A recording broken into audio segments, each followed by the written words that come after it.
Now, let's move on to the precautions and preventions of spread of coronavirus. We have been battling this virus for almost 2 years now, and I know that most of you know the basics of how we will do this, but it's never too late to revise what you have learned, and maybe there is something that you missed out and something new that you learn, or maybe it's just a revision of what you know every day and it helps you practice it more. So, the basic safety tips are you have to use a face mask, wash your hands with soap or sanitizer, avoid contact with sick people, avoid large crowds, and never touch your face with unclean hands. So, basically, the basic hygiene measures. Now, the role of floors in the spread of COVID 19. So, when an infected person coughs or sneezes, producing droplets, as we learned that this is a droplet form of infection, that lands on the surroundings. So now COVID-19 is onto the floor and various surfaces. So the droplets land anywhere. They could land anywhere on your bed, on the floor, on any material that is there. So person walks with the floor is now transferred onto their shoes. So the risk of the virus is that it will get stuck to their shoes, and as they walk around it will keep spreading. So the person then returns home, and when you're removing your footwear, maybe you accidentally touch it and then you touch your nose or your face and you do not wash your hands. So this could be a prominent cause for the spread of the virus. So it's very very important to sanitize the floor as well, uh, while you're sanitizing the other stuff that is present. So sanitizer, the importance of sanitizer has been highlighted too much in the past years.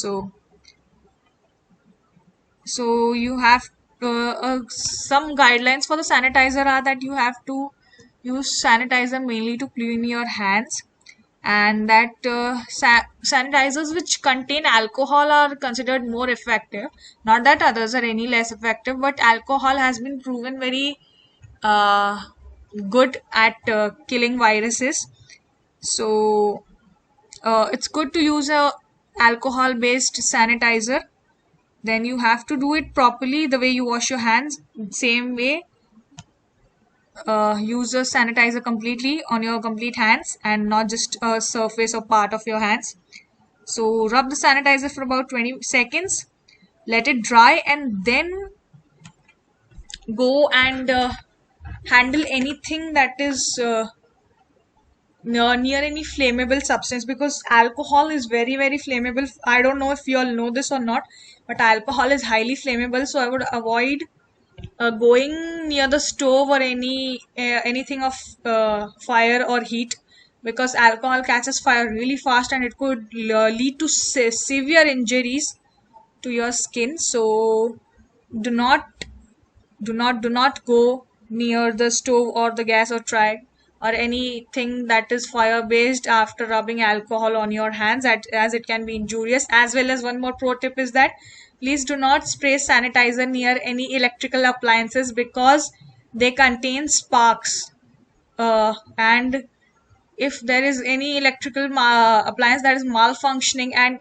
if a tiny spark catches with the alcohol that is present in the sanitizer, it will again catch fire. So please keep that in mind. So now some symptoms of the old strain, that is in 2019 and 20, what we have been experiencing for the old strain, that is strains 1 and 2, were fever, cough and loss of taste and smell. But this new strain is now very very different, and its symptoms are aches and pains. Now this could be body ache, headache. One of the most prominent symptoms of the new strain is constant and very bad headaches. Then there is diarrhea, there is discoloration of fingers and toes, a sore throat, conjunctivitis, and skin rashes. So make sure you check yourself and just not let it go as a minor cough, cold, or a minor headache, and keep your safety as a first priority. So, what are the basic precautions you can take at home? So, you can gargle with salty warm water, you can take steam, you can use a tongue cleaner, you can keep your nasal passages and throat clean. use wash basins and don't use paper napkins, and drink kara for increasing your immunity.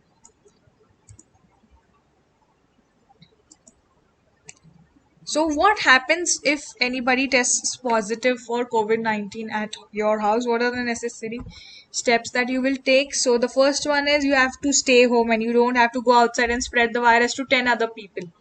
The second one is you have to stay in touch with your doctor and take his advice and proper the follow guidelines of medications that he's providing to you. Get rest and stay hydrated. Just drink lots and lots of water, and quarantine yourself, that is isolate yourself from other people. So what is the difference between quarantine and isolation? Now quarantine keeps someone who was in close contact with someone who has COVID-19 away from others. Miguel.